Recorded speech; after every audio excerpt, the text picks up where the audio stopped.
Score Nation.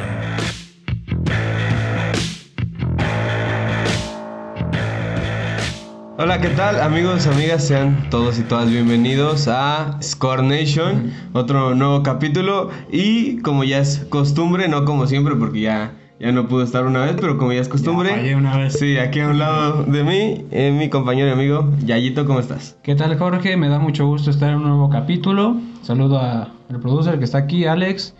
Me da muchísimo gusto, estoy muy contento. Estamos continuando con este proyecto. Y bueno, trataremos de seguir sacando temas interesantes. Y el día de hoy tenemos preparado uno que creo que es muy interesante.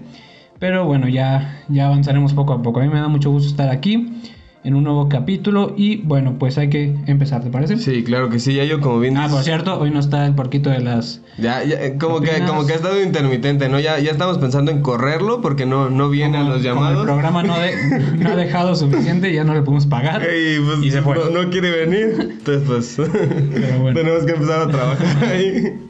Es el productor que sigue él en irse. Aquí ponte, Alex. Ok, bueno. Hay que empezar con el tema de hoy. Claro que sí, un tema muy controversial, si se puede llamar así. Y el tema de hoy son los hooligans y las barras bravas, Yayo. Todas estas movilizaciones sociales en torno al fútbol, efectivamente los hooligans, los ultras, las barras bravas, tienen muchos términos que refieren a esto. Muchos motes, ¿no? Muchos motes, exacto. Cada uno tiene como que un origen y todo eso, pero pues sí, es un tema controversial porque para arrancar quisiera yo destacar lo siguiente.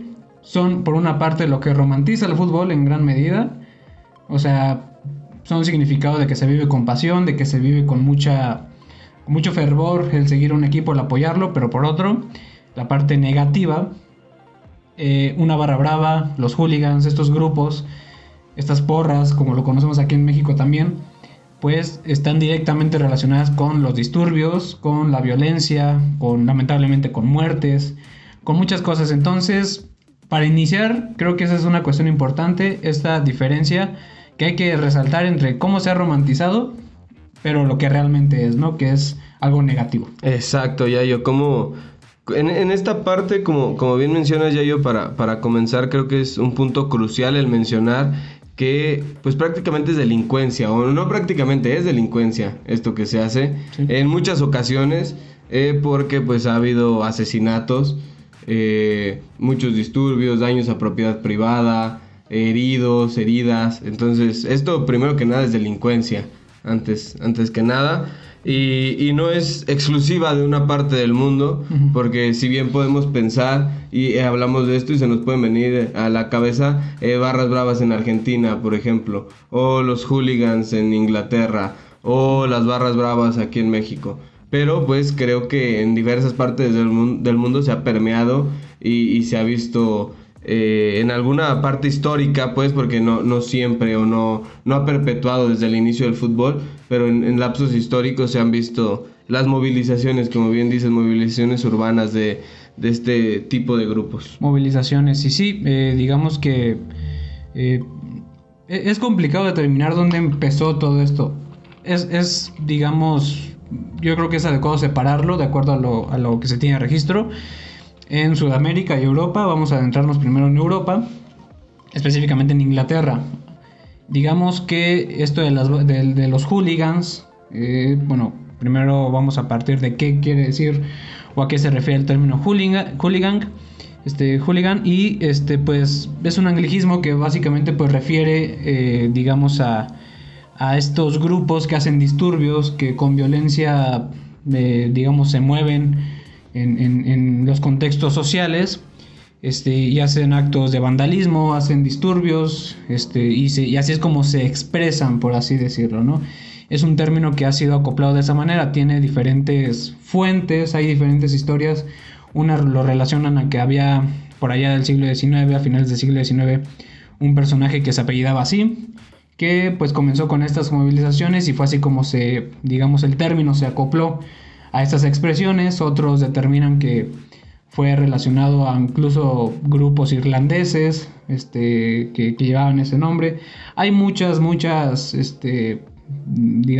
fuentes, por así decirlo, Pero lo que sí coincide en todo es que es un término que desde que inició fue empleado para referirse a grupos violentos, grupos que hacían disturbios, grupos que efectuaban todas estas movilizaciones violentas en los partidos de fútbol, en este caso en Inglaterra. Según los registros, es en 1912, en uno de los derbis más importantes de Inglaterra, que es el Manchester United contra Liverpool, donde se tiene registro como del primer suceso violento, ¿no?, a este nivel, en un partido que tuvo que ser cancelado a causa de que muchas personas y los seguidores de cada equipo empezaron a tener disturbios, empezaron a vandalizar en las calles, y esa es como que la parte inicial, por así decirlo, de esta clase de expresiones. Pero después, en 1960, el término ya es tomado como, digamos, ya propiamente de estos actos. Sí, exacto. O sea, lo que mencionas primero son los dos equipos más importantes de Inglaterra, históricamente hablando,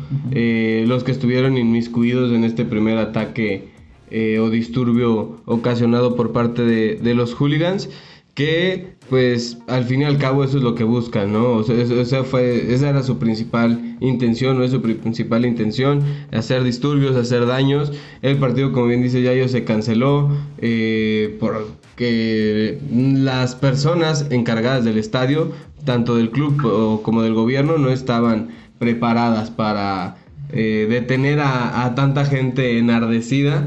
Entonces pues decidieron cancelar el encuentro, y de ahí pues ver qué se podía hacer, ¿no? Uh-huh. Porque pues fue un parteaguas para que la sociedad entera pues empezara a echarle un ojo a este tipo de movilizaciones violentas por parte de las y los aficionados. Exactamente. Ya mencionamos palabras clave: violencia, otras que podemos agregar: confrontación, otras como identidad, ¿no? Ideología, incluso pertenencia. ¿A qué voy con todo esto? Bueno, vamos a tratar de, basado con algunos expertos, algunas voces expertas, sociólogos, psicólogos, que han tratado de explicar por qué estos movimientos son como son, ¿no? Digamos que es fácil identificar a estos movimientos de los hooligans, de los ultras, de las barras bravas, por ser de esa manera que a lo mejor uno lo ve desde afuera y dice, bueno, están defendiendo los colores de un equipo y pues van en búsqueda de superar al rival, por ejemplo, y demostrar su jerarquía, ¿no? Pero hay diferentes puntos claves que entender. Al inicio, digamos que las barras, bueno, los hooligans eran visibilizados como esos grupos que estaban excluidos en muchas situaciones, que estaban excluidos de la sociedad, en cuestión educativa, en cuestión económica. De acuerdo a esas visiones, es que principalmente es desde los grupos desde la clase obrera donde se generan estos grupos, ¿no?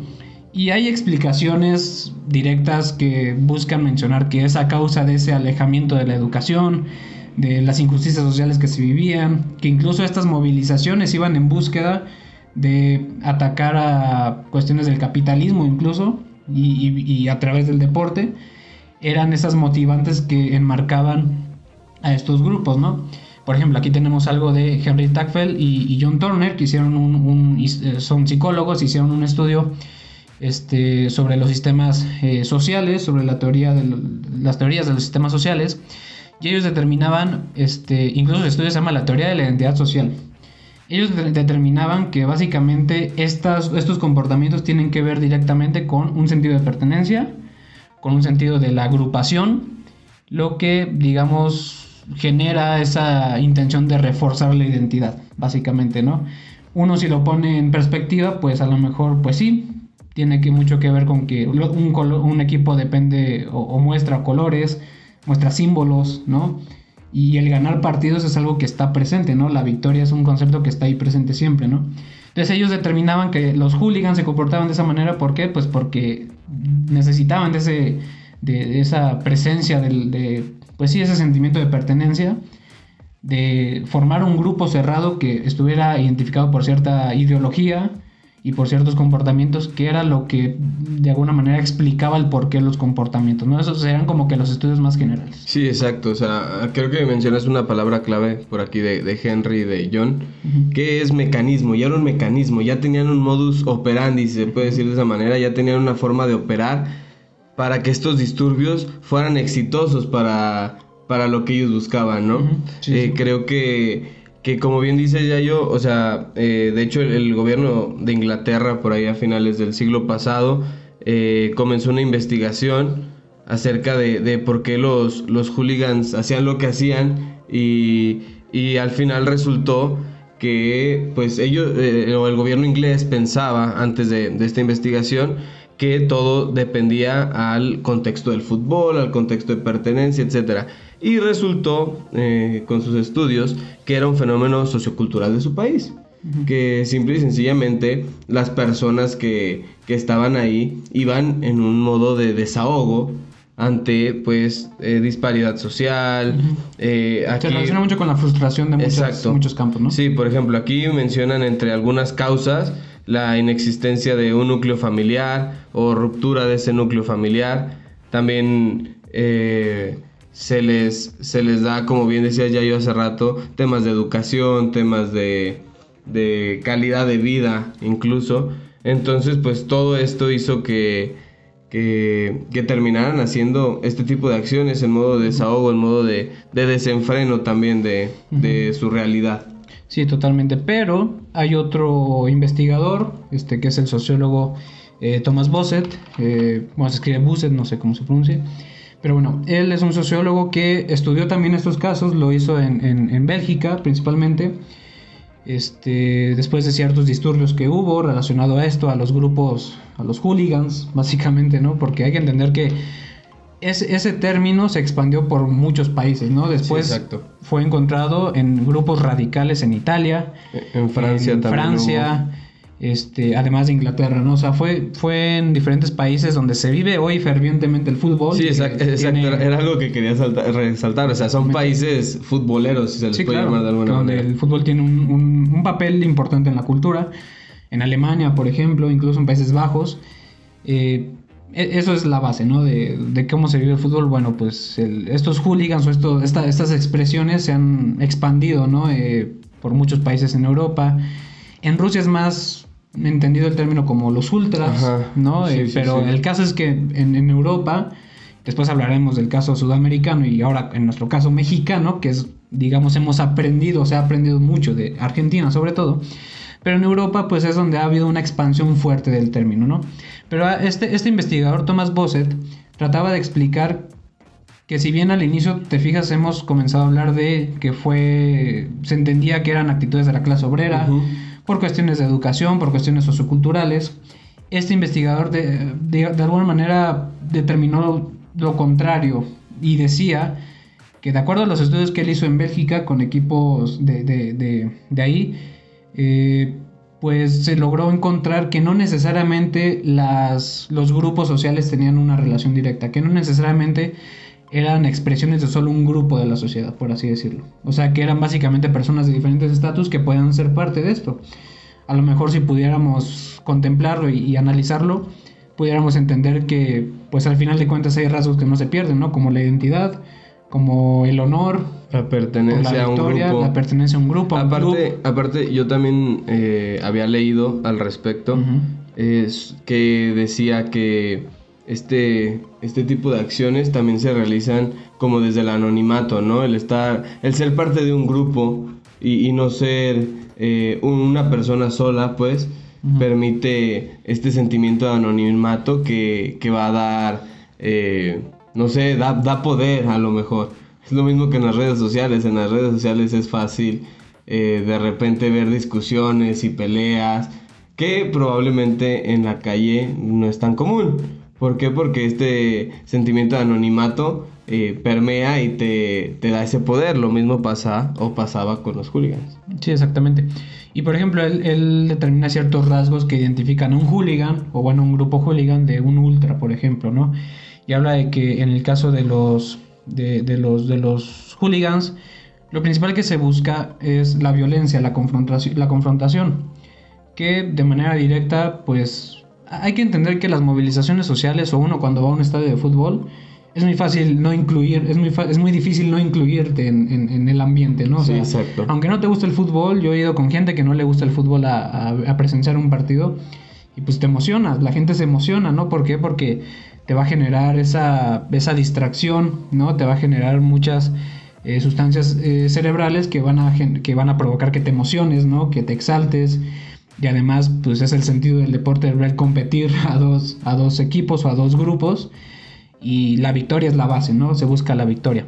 Entonces él de ahí podemos determinar, pues que ahí a lo mejor se enlaza esto con esas actitudes, ¿no? De ya no tanto de dónde vengo, sino qué es lo que busco en el propio estadio. Y como lo mencionabas hace rato, liberar esas frustraciones o distraerme en un punto donde hay mucha gente enardecida que pues inevitablemente te está jalando de alguna manera, ¿no? Sí, exacto. Aparte, pues regularmente los seres humanos tenemos este sentimiento de espejo, ¿no? Uh-huh. Que si vemos que otra persona lo está haciendo... Pues, y que lo está disfrutando. Exacto. Dices, yo necesito eso. Necesito esa adrenalina, esa dopamina en mi cuerpo y poder gritar también y poder, no sé, relajarme, verme así de feliz como está aquella persona. Entonces, eso también permite que como dices, aunque no te guste al 100% el fútbol, vas a estar presente y mientras estés presente vas a gritar y vas a disfrutar tu estancia ahí.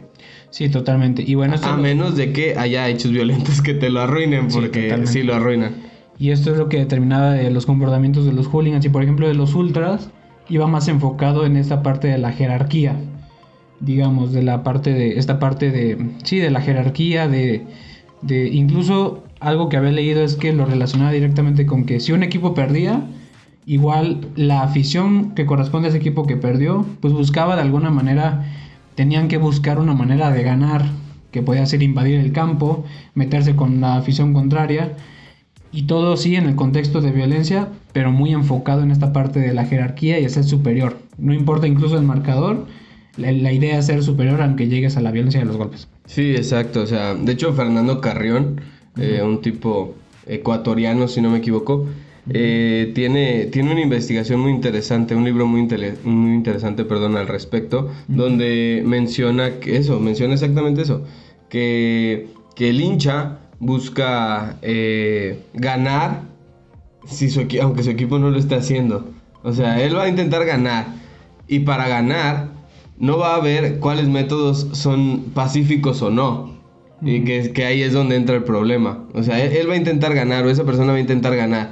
Si no es de forma pacífica, no importa, pero lo va a intentar. Sobre todo porque necesitan este sentimiento, ¿no? Sí. O necesitamos. Una corrección, dije Bélgica hace rato, ¿verdad? Sí. No, perdón, Suiza. En Suiza, sí. Y es que él lo que hizo en Busset, lo que hizo en su trabajo fue analizar algunos equipos. Aquí algunos les voy a mencionar. Algunos fue al Basilea, fue al Servette de Ginebra y fue al Young Boys, que son equipos yo creo que son los equipos con mayor afición en Suiza. Sí, sobre todo el Basilea y el Young Boys. Que tiene más presencia en competencias como la Champions. Era lo que decía, que nos gusta el fútbol. Sí, lo vemos regularmente en Champions. Y él analizando esos comportamientos de las aficiones es como encontró estos rasgos, ¿no? Y donde se dio cuenta de que básicamente ya no depende directamente de tu nivel socioeconómico o de dónde vienes, de cómo ha sido tu formación. Básicamente la índole de donde provienen muchos de los aficionados varía, y es donde creo que se puede reforzar esta idea de pues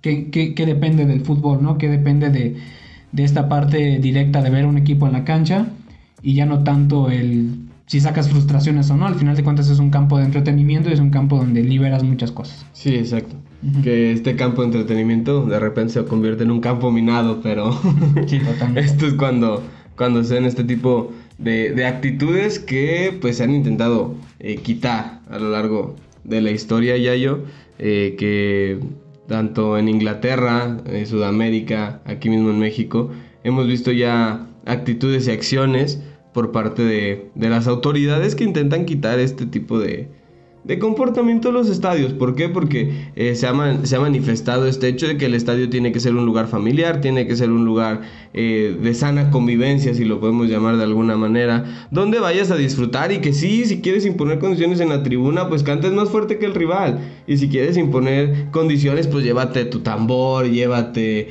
no sé, unas matracas, lo que sea, pero impon condiciones de una manera pacífica, que creo que es un gran mensaje, porque pues no está del todo bien que ver a a no sé, 50,000 personas en un estadio corriendo, unas porque quieren golpear a las otras, y hay personas que quedan en medio, niños, niñas, personas de la tercera edad que pues no tienen nada que ver con la bronca y regularmente quedan en medio y muchas veces ocurren tragedias por ello. Sí, porque son hordas enardecidas que atropellan gente.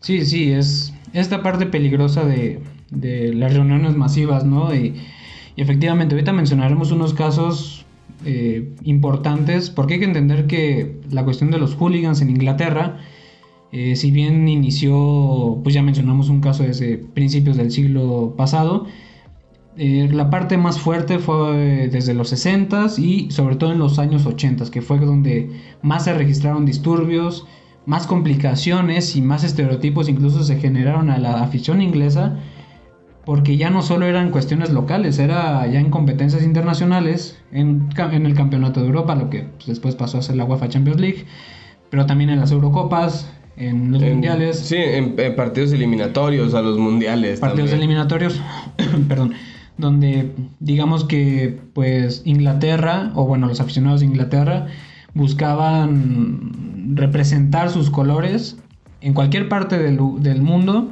buscando mostrar esa jerarquía, y fue algo que pues, casi se volvió incontrolable. Algunas de las medidas que tomó y que hoy son implementadas en la actualidad, y nosotros como mexicanos nos hemos de acordar se dio sobre todo en la Copa Confederaciones. Ya ven que pues nos gusta gritar, ¿no? Nos gusta gritar. Hay por ahí una palabra. Ese grito que de verdad que se ha buscado no lo hagan, por favor. Cancelar. Y sí, o sea, en un punto uno llega y uno lo hace y te sientes, ni le das importancia, ¿no? Pero ahora ya hemos entendido que pues hay cosas más importantes y qué cosas que modificar. Bueno, el caso es que esas formas que tuvo el gobierno inglés para tratar de contener a los hooligans se relacionaron, perdón por el ruido, en cámaras de seguridad, en vigilancia, en infiltrados en los propios grupos de hooligans de la policía local, para tratar de investigar a los que dirigían esos movimientos y tratar de contenerlos, ¿no? Tratar de así apagarlos, porque la década de los 80 fue desastrosa en cuestión de muertes, de confrontación, de ataques entre grupos hooligans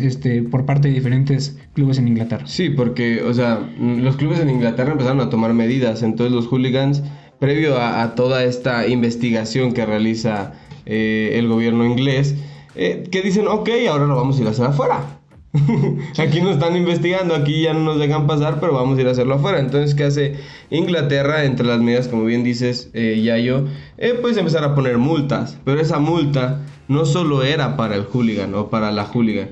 Si una persona transportaba a hooligans, también era multado. Si una persona, no sé, le vendía un boleto a un hooligan, también era multado. ¿Por qué? Porque se intentaron quitar todo de tajo. Uh-huh. Por ahí a finales de la década de la década de 1990, de 1980, perdón. Entonces ahí es donde intenta sí, pues el gobierno inglés, que son las primeras medidas que se empiezan a tomar en contra de los hooligans, porque pues si bien otro aspecto importante es que, por ejemplo, en los estadios las medidas eran las mismas, que no pasaran, que los hooligans no entraran, pero pues cada estadio o cada equipo tenía la libertad de pues decidir cómo ejecutar estas medidas que el gobierno inglés estaba proponiendo. Sí, y bueno, algo interesante antes de continuar, que hay que resaltar es que ya hablamos de grupos y de cuestiones de pertenencia, pues cada grupo tiene su nombre, ¿no? Cada grupo tenía un nombre dependiente de un equipo específico, ¿no? De un club. Por ejemplo, aquí en México hablaremos de algunos casos, en el caso de Chivas, de Atlas, del América, cada equipo con su barra tiene un nombre. Bueno, pues en el caso de Inglaterra es donde se empezó y se le llamaba firmas. ¿Por qué? Porque tenía que ver con la organización que tenían estos grupos, no eran grupos que nada más surgían porque sí, o sea, había un grupo organizado que determinaba dónde encontrarse, dónde llevar a cabo estas contiendas, estas peleas.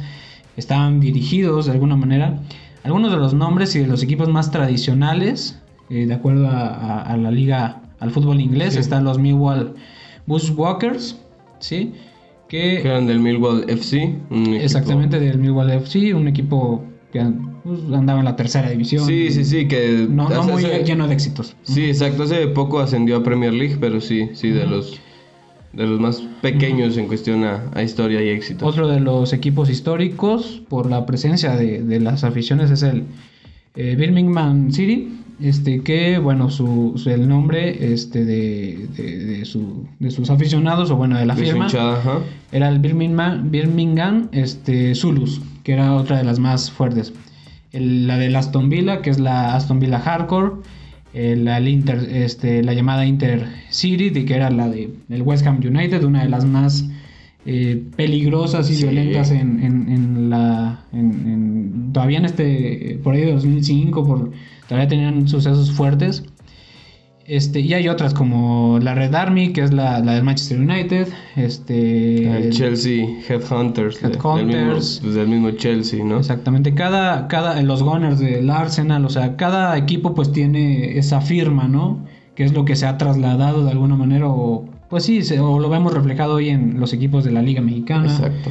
En el caso de Argentina, claro que sí. Entonces, eso creo que es importante resaltar, ¿no? Porque no solo es a quién represento, a qué equipo sigo, sino que hasta con base en esa idea de organizar, tenían un nombre específico y lo defendían, ¿no? Defendían ese nombre a muerte también, literalmente. Aparte, pues es tener un nombre clave, si lo podemos llamar de alguna manera, te ayuda a pues ser parte, ¿no? O sea, sí, claro. no eres parte del club porque no juegas. Entonces dices, ok, tengo que ser parte de algo para defenderlo a muerte. Ok, pues soy parte de una hinchada que va a ir a golpearse con otra hinchada en un partido de fútbol aquí casual. Sí, totalmente. Entonces, pues creo que sí, daba más pertenencia a tener un nombre, o da más pertenencia a tener un nombre. Y aunque pues sabemos que hay equipos más importantes que a lo mejor no se mencionaron, como el Liverpool, las hinchadas que mencionamos pues son las que como hinchada tuvieron sucesos catastróficos, si lo podemos llamar de alguna forma. El West Ham, de hecho, hay una película que se basa en algunos hechos que pasaron con esta hinchada. Entonces, a pesar de ser un equipo probablemente mediano en la liga inglesa, su hinchada es fervorosa y peligrosa, era peligrosa. Sí, y esto incluso no tiene relación con qué tan ganador es un club, ¿no? O sea, exacto, sí. Muchas veces... Que es que, bueno, por lo menos en nuestro contexto de México o Latinoamérica, sí vemos que las hinchadas más grandes y más jerarquizadas, o de mayor jerarquía, si se puede llamar de alguna manera, pues regularmente tienen alguna relación con los logros del equipo, porque podemos ver, por ejemplo, aquí en México está la del Guadalajara, que también ha tenido sus encontronazos. En Argentina, River y Boca ni se diga. Entonces, creo que por eso quería resaltar nada más ese puntito. Pero bueno, ahora mencionemos algunos de los, digamos, porque hablábamos de la década de los 80s, sucesos pues detonantes para que ya la atención a los hooligans ya fuera mayor de forma internacional, ¿no? Y ya tuvieron ahí una relación directa con muertes, tuvieron una relación directa con, decenas de muertes, decenas de, incluso centenares de personas heridas en los encuentros, ¿no? Ya mencionamos el primero, que digamos de alguna manera queda en el registro como el primer suceso relacionado a esto, que fue en 1912 en el derby en Inglaterra, que es entre Manchester United y Liverpool. Pero bueno, hay otros, Jorge, que son el famosísimo caso de Heysel en Bélgica y el de Hillsborough en Inglaterra. Sí, claro, son dos hechos prácticamente seguiditos. El de Heysel en el 85, donde fallecieron 39 personas, una cantidad enorme. Pero el de Hillsborough de verdad es algo inimaginable probablemente. Porque en 1989, de hecho después de eso es que Inglaterra comienza a hacer estas investigaciones, porque fallecieron 96 personas. Entre personas que fueron parte de la trifulca, quienes fueron pisoteados. Policías también. Policías, o sea, de verdad fue algo tristísimo. 96 personas fallecidas en un partido de fútbol. Sí era algo para tomar ya cartas en el asunto, que se venía avisando Creo que ese es el gran problema. Se venía avisando, había muchos casos por año de peleas, pero no había habido ningún caso tan grave. Entonces, en este caso, pues sí, estos dos casos sobre todo fueron catastróficos, que si bien pues ningún caso de juliganismo, como se le llama, está bien, pero ya estos casos rebasaron una línea de tolerancia que había puesto el mismo gobierno inglés, y pues fue cuando empezaron a tomar cartas en el asunto. Sí, y tiene mucho que ver con esta parte de que ese miedo, ¿no? Digamos, presente en muchos países cuando se llevaba a cabo una competencia internacional, pues tiene que ver con esto. En el caso del 85 en Heysel, Bélgica, pues fue en un partido por la Copa de Europa, ¿no? O sea, fue entre la Juventus y Liverpool.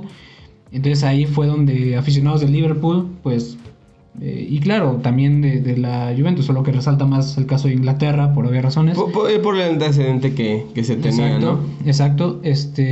Lo que sucedió pues fue eso, que hubo 39 muertes y fue en el campeonato de Europa. Entonces ya el problema se empezó a visibilizar ya no solo al interior de Inglaterra, ¿no? Sino que ya fue una cuestión, un problema continental, un problema en Europa donde, como bien mencionas, ya había que tomar cartas en el asunto, porque pues si no, esto no iba a tener ningún límite, ¿no? Al final de cuentas, cada vez las aficiones iban a aprender más y más y más y más, entendiendo esta parte del enardecimiento, de cómo se vive en estos contextos. Es más fácil tratar, o así lo pienso yo, de incluirte en los desmanes que puede hacer un grupo, a querer tranquilizarlos o incluso alejarte, ¿no? Porque si eres aficionado a un equipo, pues se te nubla, incluso se te puede nublar la vista, el raciocinio de determinar si está bien o no lo que estás haciendo, y por pensar que es solamente una cuestión de fútbol. O sea, que incluso las muertes a lo mejor no las tomas en cuenta de manera como es algo grave, porque lo piensas solo desde el fútbol. Es algo peligroso, es algo muy riesgoso. Sí, exacto. Aparte, yo sigo con mi tema del anonimato, pero este tema del anonimato también le da anonimato a la otra persona, al rival. Entonces, si, como bien dices, ya yo no sé cómo explicarlo, pero se le da menos valor a la muerte, porque es otra persona de 50,000 con las que estamos peleando. Entonces, pero esa persona tiene una historia, tiene una familia, tiene Sí, claro. Hijos, hijas, esposa, y son papás. cosas que solo suceden en grupo. Ajá, pues. exacto. Entonces, este hecho del anonimato, de verdad es impresionante las consecuencias que puede llegar a tener, tan graves, que se han visto a lo largo de la historia. También, otra cosa es que pues empezaron a tomar cartas en el asunto. ¿Por qué? Porque la inmediatez de la información para ya esta penúltima década del siglo pasado era ya mejor. También se podía correr más fácil la información, entonces el ojo mediático quedó ahí, porque pues probablemente en casos anteriores, por temas de que, no sé, se enviaba una carta pero duraba meses en llegar, pues ya no era noticia, ¿sabes? Entonces ya para este tiempo las noticias llegaban mucho más rápido, entonces también el ojo público se puso ahí. Inglaterra también por eso empezó a cambiar las cosas. Sí, totalmente. Bueno, ya tratamos de resaltar la cuestión europea, principalmente en Inglaterra. Ahora hablemos de nuestro continente, hablemos de lo que... Y vamos a enfocarnos más en Argentina, porque es donde estas expresiones están más vivas, son más fuertes, ¿sí? Generan más atención. Obviamente esto ha traspasado fronteras. Se ha vivido en Chile, se ha vivido en Colombia, pero el lugar fuerte es Argentina. Coinciden las fechas, coincide en Argentina también, digamos, se comenzó con estas tradiciones y estas expresiones, o tuvo mayor fuerza ahí por la década de los 60, ¿no? Sí, exacto. En Argentina, por ahí de 1920 fue cuando los equipos comenzaron a tener una hinchada específica. Entonces, 8 años después de cuando empezó el tema de los hooligans en Inglaterra, que esto da pie a lo que hoy se le conocen las barras bravas, ¿no? Ujú. Que en Inglaterra comenzaron, como bien dice Yayo, por ahí fechas similares. El problema de aquí es que no hay como un partido en específico en el que comenzaron, igual que en el caso de Inglaterra. Claro. Fue en una década donde esta organización comenzó a tomar forma, a ser un mecanismo de ataque prácticamente, porque pues era lo que sucedía. Porque de hecho el primer hecho que trascendió como tal fue en un partido del campeonato sudamericano que iba a definir al campeón, y pues fue en el estadio de Gimnasia y Esgrima en Buenos Aires. Ujú. Donde el partido tuvo que ser suspendido porque pues había desmanes en la tribuna, un poco graves, porque imagínense, Pues muy graves. el graderío terminó incendiado. Esa fue la gravedad Sí, no, muy del graves. asunto. Sí, o sea, quería como darle un contraste porque, o sea, porque así se tomaba. Sí, Lo sí. peor es que, sobre todo en el caso de Argentina, el caso de México, hoy en día, que pues es un poco nuestro contexto, eso es lo que hablan y dicen así como, es que solo es pasión desbordada, es que solo es esto. No, o sea, para incendiar las gradas de un estadio, no es algo que se pueda tomar a la ligera. Entonces, creo que debemos, o se le debe de empezar a poner el ojo. Pues es parte de la normalización público. hoy en día, ¿no? También, Sí, exacto. que tiene que ver directamente con eso. Pero bueno, sí, el caso de Argentina ya lo mencionas. Y hasta hoy día, pues si se habla de barras bravas, ya no de hooligans. Ese es ya hablamos término de de acá. ultras en Rusia, hooligans en Inglaterra, barras bravas en Argentina y copias en México. Y Latinoamérica, porque toda Latinoamérica, Latinoamérica, prácticamente pero tiene su la parte barra. fuerte son las barras bravas en Argentina, ¿no? Y pues ahí está en esa historia como desde un inicio estas expresiones iban encaminadas a defender un club. En Argentina es fácil verlo. Por ejemplo, la cuestión de los derbis, tema clave para entender también, o bueno, más que entender, contemplar de forma amplia qué pasa con estos comportamientos de la sociedad. La cuestión de los derbis, pues ahí tiene mucho que ver, ¿no? Y acá estamos hablando de que las expresiones fueron más enfocadas ya no solo en la violencia, sino también en los cánticos, que digo, es algo que también naciente en Europa totalmente, pero aquí es muy curioso porque digamos que los cánticos son de un ataque muy directo y muy explícito de un equipo hacia otro. Y por ejemplo, yo recuerdo, creo que es la barra de Independiente, existe este derbi con el Racing, donde en el propio cántico involucra y que refuerza esta idea de cómo los barristas las barras bravas, los grupos radicales, lo hacen con una intención también política.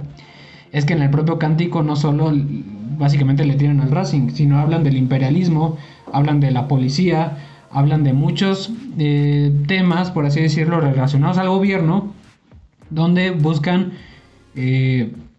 no decir lo que está mal, pero sí señalar a alguien que cause esa molestia, ¿no?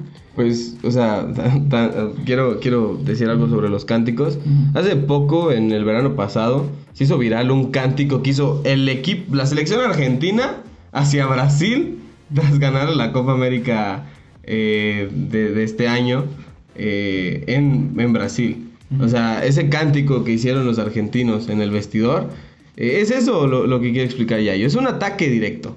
Es un intento, una incitación a dañar al otro. Entonces, como bien dices, el Independiente de Avellaneda, que es uno de los equipos más históricos en la liga argentina, que pues tiene su derbi ahí importante contra el club de Racing. Sí, y es un ejemplo de cómo en estos cánticos se demuestra este comportamiento donde estos radicales pues buscan o se pudiera entender lo que ya mencionaste hace rato de cómo tienen que ver las frustraciones con muchas cuestiones. Ahí pues aquí se habla de gobernantes, se habla de la policía, se habla de la opresión, y ese cántico dice algo así como: quiero que llegue este domingo No recuerdo bien. Pero bueno, es un cántico que habla de que hay que alcoholizarse, hay que ir a la barra a alcoholizarse y al estadio a atacar, básicamente, ¿no? Al estadio a confrontarse y a demostrar quién es el mejor, ¿no? Entonces tiene una relación muy directa esta parte de qué se vive socialmente con qué se busca, cómo se busca representar cómo se busca representar un lugar donde sí puedes ganar, o donde sí puedes sentir que ganas. Mejor alcoholícense en el estadio y hay que quitar la parte de atacar. ¿Para qué? No hay necesidad. Sí. Dice algo así como, quiero que llegue este domingo, tomarme un par de vinos para venirte a ver.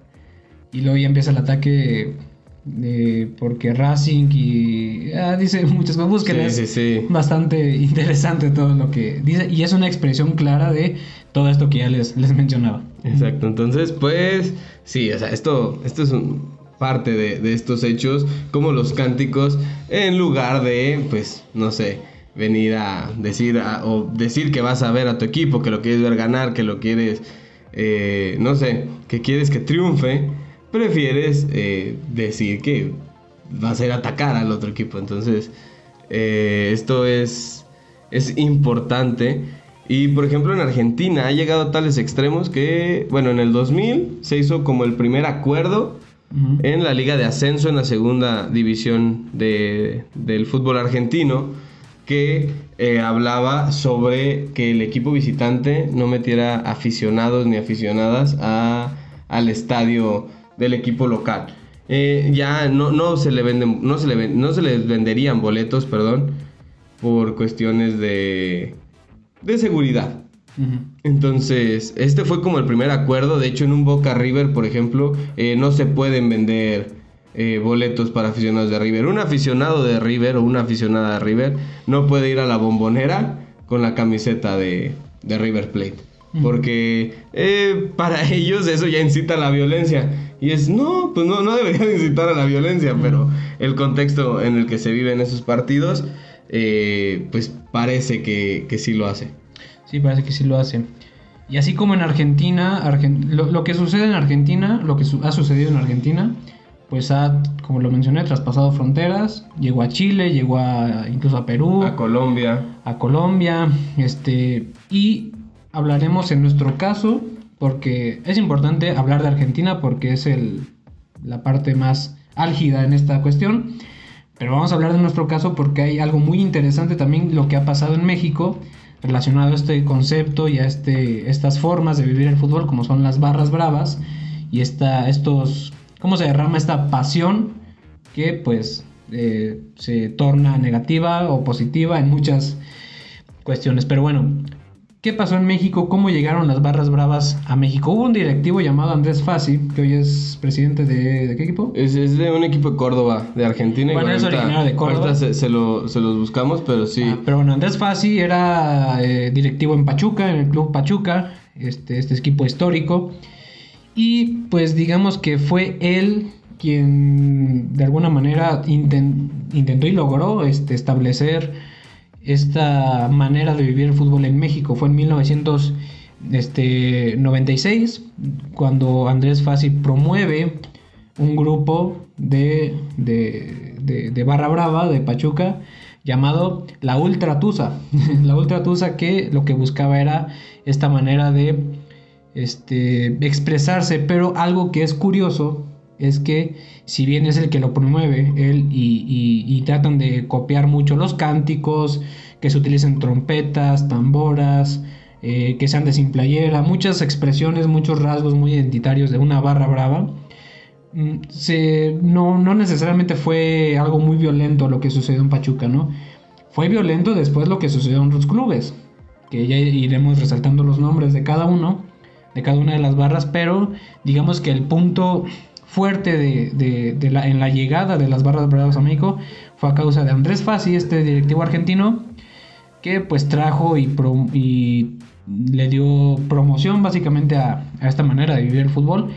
Hay que entender que las barras bravas, no lo mencionamos, pero es importante, en búsqueda de jerarquizar, de imponer ante un club rival, casi siempre han sido, o al menos sobre todo en el contexto latinoamericano, han sido financiadas por las propias instituciones muchas veces, ¿no? Sí, exacto. Era algo que quería ir, pues. Grupo Pachuca comienza a financiar a estas personas. Sí. Que, pues sí.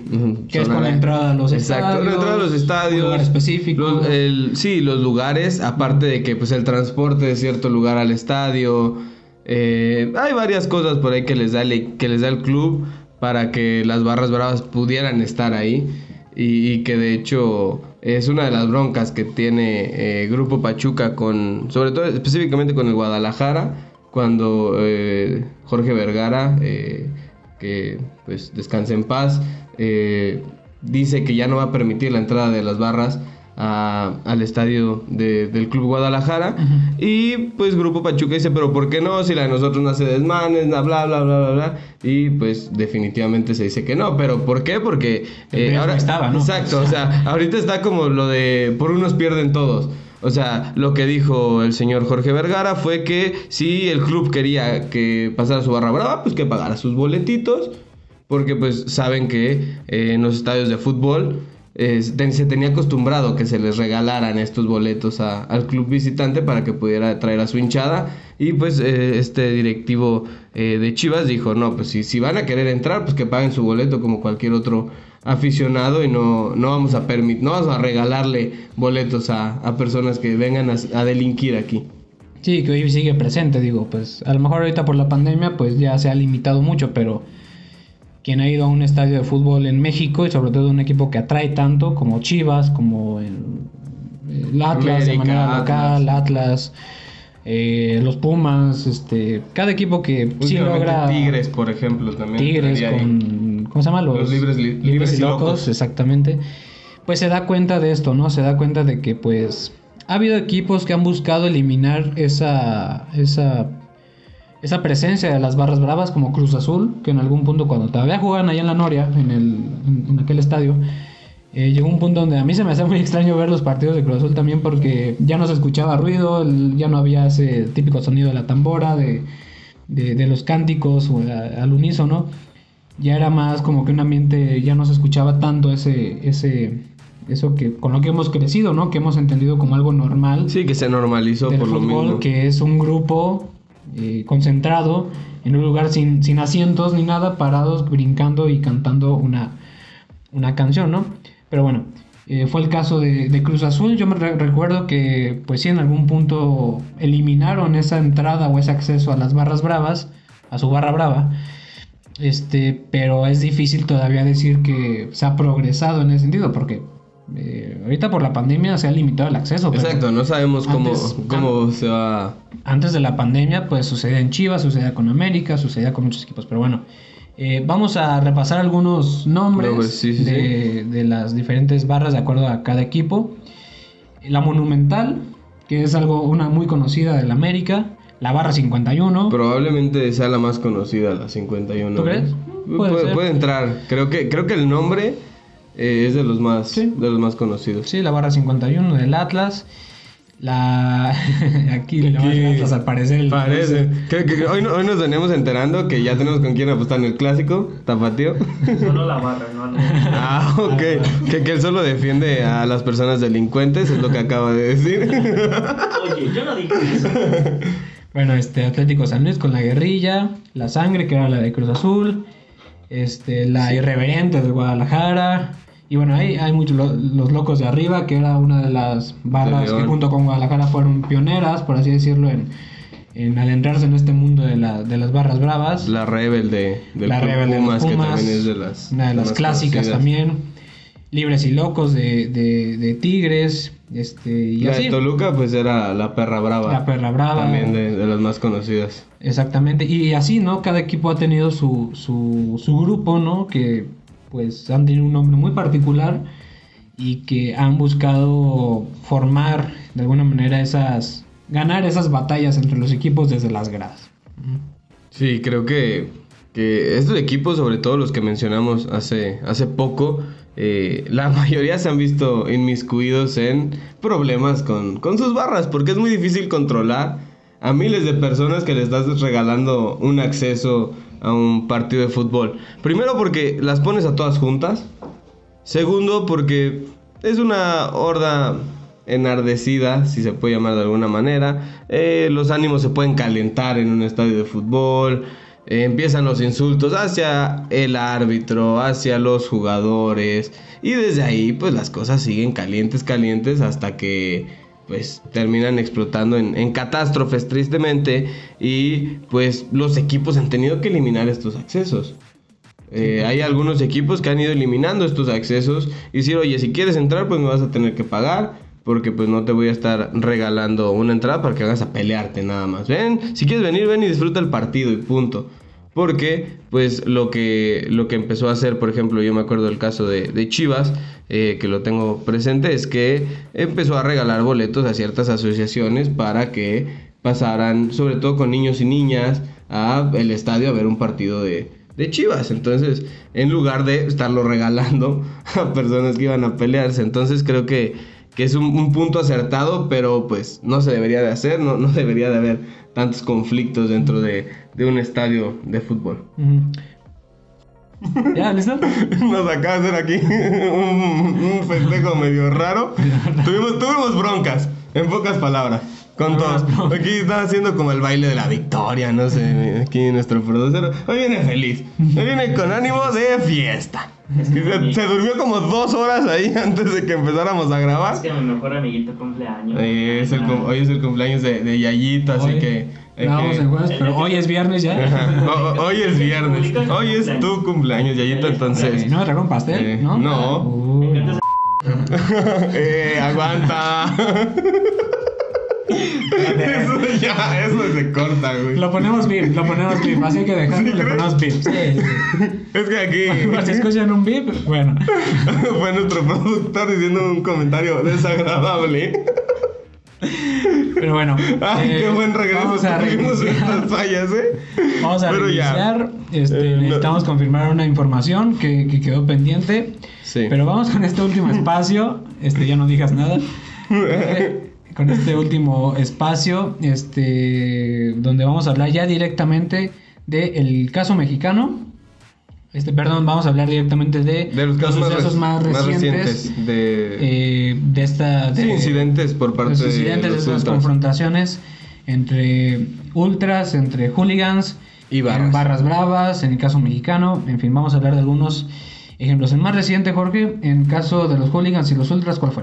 Fue en el Euro 2016. Ahora sí, ya tenemos el dato correcto. Ya confirmé el dato. Ajá. Es que teníamos dudas si había sido en el Mundial de Rusia. Nos sonaba más lógico por la localía de Rusia, pero pues no, al final no. Nos equivocamos. Sí, bueno, entonces hay que aclarar que ha habido varios enfrentamientos. Sí, pero el más conocido, más grave fue a las afueras de los estadios, ¿no? Si no me equivoco, por ahí el Euro 2016. Ajá. En donde pues hubo estos enfrentamientos. Sí, que pues al fin y al cabo se terminan topando Inglaterra y Rusia en fase de grupos, y pues los aficionados hicieron de las suyas. Hay videos tristísimos donde se ven cómo lanzan hasta lámparas de la calle, sillas, bancas, de todo. Una forma verdaderamente triste de cómo tratar una ciudad a la que vas a visitar. Sí. Y pues no sé, son de esos hechos que pues no hay que replicar, porque fue el último gran caso a nivel internacional, porque a nivel de selecciones sabemos que es menos regular ver estos enfrentamientos, porque pues es más común ver a que las personas van a disfrutar, van en modo de fiesta, las ves maquilladas, felices, cantando, pero pues sí, en este caso hubo pues un tristísimo comportamiento por parte de ambas aficiones, y pues todo terminó en un caos. Todo terminó en un caos, y eso digamos que es el miedo, ¿no? Que se sigue teniendo, porque si bien se ha logrado contener de alguna manera en el caso inglés, en el caso ruso se ha puesto mucha atención en parar estos comportamientos. Es un caso muy diferente a las barras bravas aquí en Latinoamérica, ¿no? Que aquí con el paso de los años han crecido y crecido y crecido, y esto no ha parado, ¿no? Ahora que empieza ya a entrar la gente en su totalidad a los estadios de fútbol, vamos a ver que si esto sigue como antes, o a ver qué pasa, ¿no? Porque al final de cuentas, pues las barras bravas han ido creciendo, ¿no? Por parte de las autoridades no ha habido una atención por pararlos realmente, ¿no? Sí. Pero bueno, ya mencionas el caso, en este caso de la Eurocopa. Ahora vámonos a este lado, en el caso Argentina. Para mí, el suceso más, ¿cómo decirlo? Por lo menos para mí ese ha sido el más impactante que viví. Impactante, exacto. En esta cuestión de cómo se enfrentan las barras, cómo los equipos, por un equipo de fútbol, la gente va más allá en la violencia y busca, pues prácticamente sin pensar, eliminar al rival desde el graderío, ¿no? Y es esta final de Copa Libertadores, la última final de Copa Libertadores donde se enfrentaron River y donde se enfrentaron Boca Juniors. Ese último enfrentamiento de gran nivel, mejor dicho, entre estos dos, que fue catastrófico, que quedó a la historia como algo, pues claro, totalmente negativo, como algo que simplemente no puede repetirse. ¿Por qué? ¿Y a qué me refiero específicamente?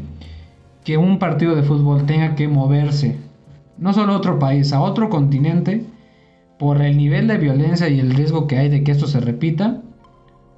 El hecho de que se tenga que mover este partido de fútbol, esta final de Libertadores, en este caso a Madrid, para evitar estos enfrentamientos entre las barras, creo que es un ejemplo de qué tan lejos puede llegar esto, ¿no? Sí, es algo muy grande. Por ejemplo, en estos clásicos de Argentina no se le permite la entrada de una hinchada a otra al estadio, pero ¿qué es lo que hacen? Ok, vamos a pelearnos afuera. que pues no debería ser lo correcto, no es lo correcto. Y que pues al fin y al cabo quien termina perjudicado son los clubes, porque hubo una multa de Conmebol impresionante para ambos clubes y creo que también le cerraron sus estadios por unos días para que se tranquilizara esto, que la gente que viera el castigo, ¿no? El partido se termina jugando en el Santiago Bernabéu, un partido que desde antes se le dio en la previa como la final del siglo. Y pues que no la vio, ni exacto, todas las personas estábamos al todos pendiente. esperábamos ver ese partido. Exacto, queríamos... Hay un zancudo. Me asustó. Pero sí, todas las personas queríamos ver ese partido. Era la final soñada, se puede decir de alguna manera. Y entonces el equipo de River Plate, que era local en el Monumental, sabemos que por ahí se juega la final de vuelta en el estadio del equipo que haya quedado mejor en la tabla.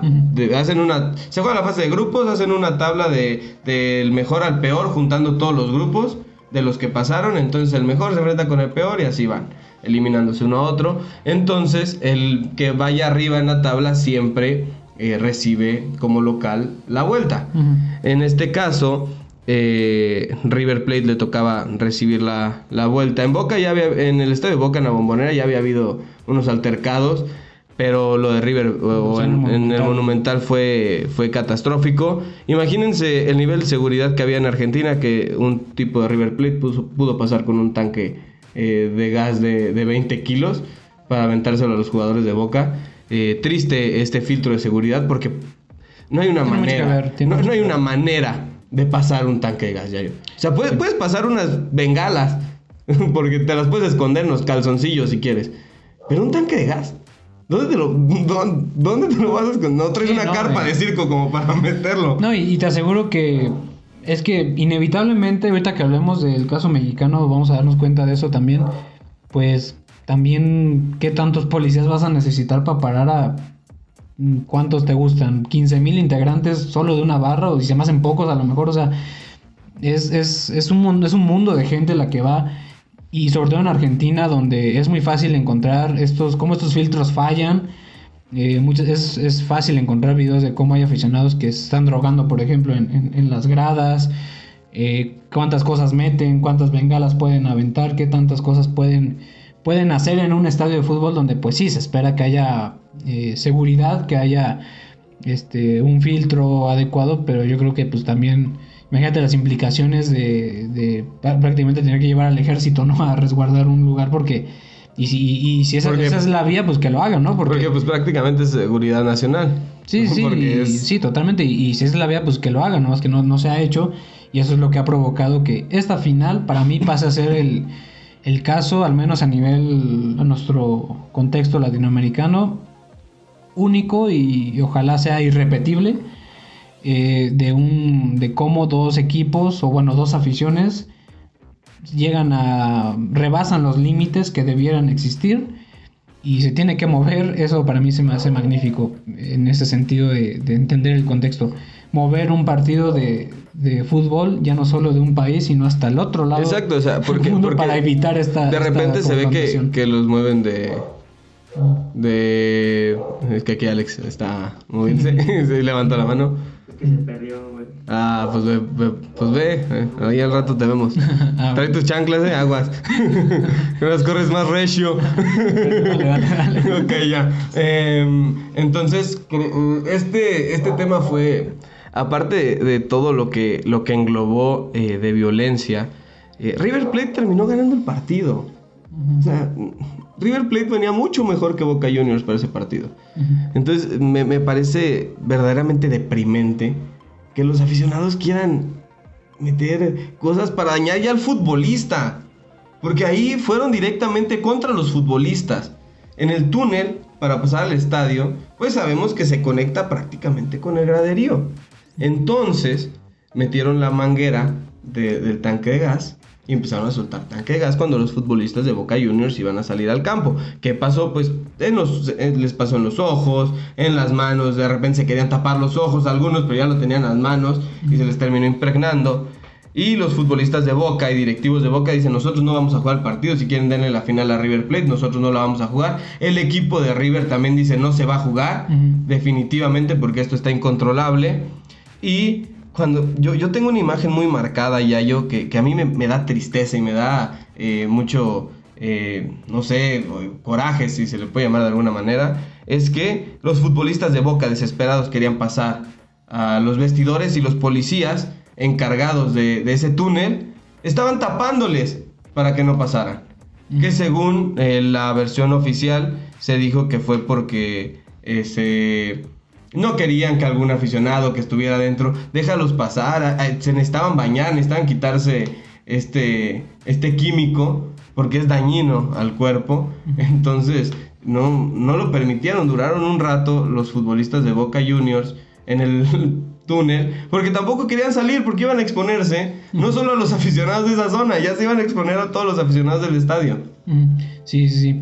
No, y sí, vergonzoso. O sea, dejemos de lado el romantizar esta parte de lo que diferencia al fútbol de otros deportes y esto que lo hace tan especial. A ver, a mí en lo personal, pues sí, se me hace muy lindo que un equipo pueda tener expresiones en los cánticos o en los uniformes, en cómo incluso con las banderas, con maquillaje, con camisas. Eso, resaltarlo, creo que es algo muy que digamos se convierte en algo muy identitario de Latinoamérica. No se vive así en otros lados y cada sector tiene lo suyo, pero esta parte de la violencia es totalmente innecesaria, claro, y además es algo que ya se puede evitar. Ya debemos ser conscientes de que hay que evitarlo, porque un partido de fútbol no vale más que una muerte, que una vida, no vale más que la integridad de las personas y que el riesgo que representa que esto suceda para niñas, para niños, para personas que van en un contexto familiar, que la idea personas es de la tercera edad que también van a los exacto, partidos. Y cualquier persona que pues va en esa idea de ir en familia,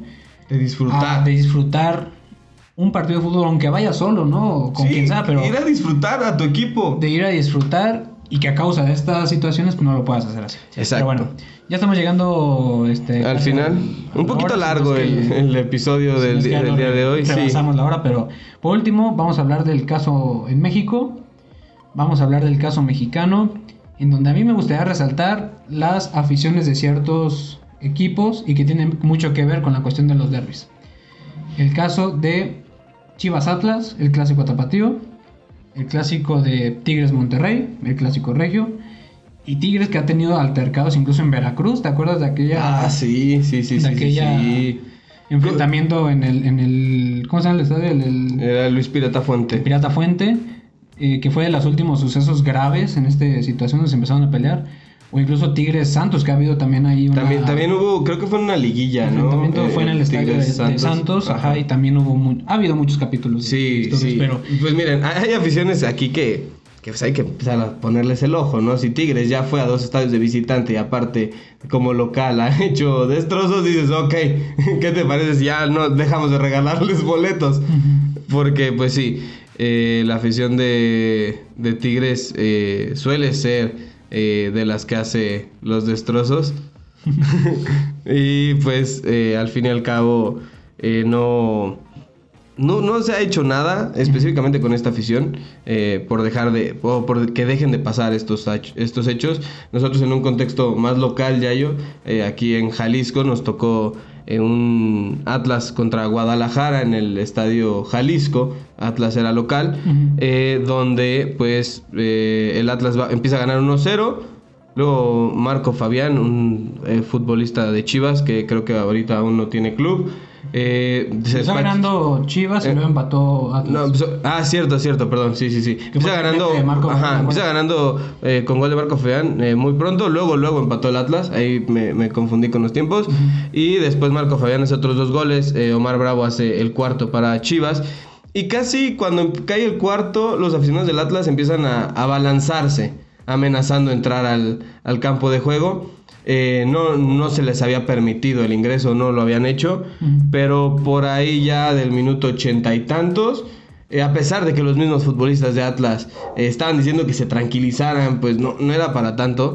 Se empezaron a meter al campo de juego. Futbolistas de Atlas y Chivas corrieron a los vestidores porque pues ya era algo incontrolable adentro de la cancha, ya estaban en la cancha. Pues iban en contra de los futbolistas. Y ahora imagínense, hablando de estos filtros de seguridad, en primer lugar, ¿cómo se logran meter?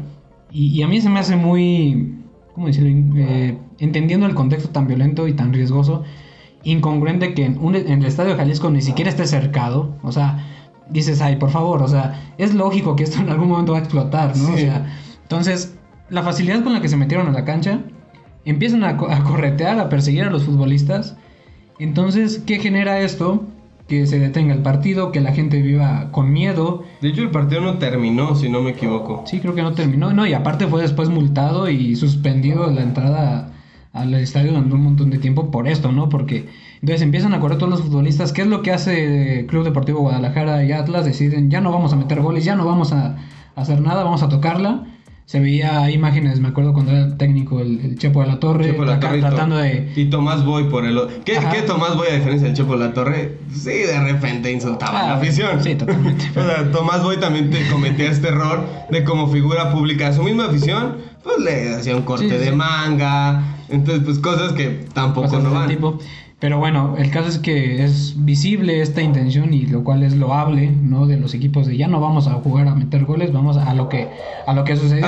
Aparte el partido ya estaba definido, o sea, no era como que en los 5 minutos que quedaban Atlas podía meterle los 3 goles a Guadalajara. No, y más allá de eso, pues esta parte de cómo buscan tranquilizar por parte de Chivas a la afición de Chivas, diciendo no le canten, no les griten, ya dejen esto en paz, porque estamos hablando de la integridad de los futbolistas, de los directivos, de mucha gente que estaba ahí en la cancha, y lo cual es vergonzoso. Digo, esto fue en 2015, ya fue hace tiempo, pero hoy en día como que se ha mantenido más tranquila. Yo creo que después de eso como que sí hubo un entendimiento. Sí, pues de hecho, pues... De que se deben cambiar las cosas. El que era dueño del Guadalajara en ese momento, pues decide ya no dejar pasar a las barras. O sea, bueno, no dejarles el acceso gratis a las barras, porque pues dice, si van a venir a hacer destrozos, mejor les regalo estos boletos a otra persona. Sí. Son boletos que no tengo contemplados para la venta, ok, invito a asociaciones que traen niños, que traen niñas, se los regalo a los futbolistas para que traigan a sus familiares. No le voy a empezar a regalar boletos a estas personas que solo vienen a hacer destrozos. Y pues es que aquí en México tenemos la costumbre de que se le regala boletos a la barra visitante y a la barra local. Sí, lo que ya decíamos, ¿no? De cómo las instituciones fomentan esta... Entonces, pues parte de el Guadalajara de hecho tuvo una bronca con Pachuca, que ya mencionamos hace rato, por esta misma prohibición que hace el Club Guadalajara, loable creo yo, y muy inteligente. Si quieren pasar, ok, no les voy a negar el acceso a los aficionados, nada más pues que paguen su respectivo boleto y listo. Pero bueno, Este estuvo un poquito más largo este capítulo, pero Estuvo bueno. Sí, es todo un tema, la cuestión de las barras, en general de cómo se vive el fútbol, lo que genera la violencia que puede generar un deporte tan pasional, donde hay algo claro que es buscar la victoria siempre, ¿no? De alguna u otra manera, pero de alguna u otra manera y en algún u otro lugar, pero hay que buscar la victoria siempre. Pero bueno, ha sido un tema más largo, pero vamos a darle cierre hasta este momento. Bueno, muchas gracias, Jorge, por un capítulo más. Esperamos que les haya gustado. Gracias. Exacto, Yayito, un gusto estar aquí contigo. Muchas felicidades otra vez. Que sean primer cumpleaños que se vive en Score Nation. Entonces, pues, feliz, estuvo bueno el capítulo, estuvo entretenido. Tuvimos ahí nuestro errorcito. Muchas risas con Alex, porque Sí. lo conocemos, pero muy feliz. Gracias Sí. a Alex también por apoyarnos siempre. Hoy también otro Alex, otro compañero de la universidad, nos prestó su tripié porque tuvimos broncas con Sí, uno de este programa nosotros. es de todos, ¿eh? Sí, entonces también agradecerle a él y pues muy feliz. Y antes de terminar, si van a un estadio, hay que comportarnos, señores, porque el fútbol no hay que vivirlo con violencia. Y digo, nosotros nos gustan en general los deportes, por eso este programa, pero somos más inclinados por el fútbol. Entonces hemos vivido de forma cercana la violencia de alguna manera al ir a un estadio, al ser parte de algún grupo. El simple hecho de asistir a un estadio, pues ya lo ves de diferente manera. Entonces, si van a un estadio, hay que comportarse, que no salga de las palabras, exacto. que no salga de los cánticos, de las expresiones que pues no están mal, digo. Y recuerden que hay palabras que ya no se pueden decir en los estadios. Hay palabras, hablando de las palabras. Exacto, se pueden decir palabras, pero no todas las palabras. No todas las palabras, exactamente. Sí, hay que comportarnos, hay que entender que todo tiene que ir en un contexto más ameno. Algo bonito del fútbol mexicano es que siempre ha sido más familiar, sí, las barras bravas están ahí presentes, pero siempre ha sido muy familiar, Sí, muy amistad, entonces que sea así. No hay que caer en provocaciones ni tampoco, provocar, exacto. y que todo quede en el resultado, y si pierde nuestro equipo, pues A llorar a su casa y listo. Como Gonzalo. Ya, Gonzalo. Ya Hagan de cuenta me como voy a ver Gonzalo. así en el repechaje, pero bueno, eso es otro tema. Ajá. Muchas gracias, Yayito. Gracias a todos y a todas por habernos escuchado, por haber llegado a esta parte del capítulo. Nosotros cerramos y nos vemos el siguiente viernes. Un gusto. Gracias, hasta luego.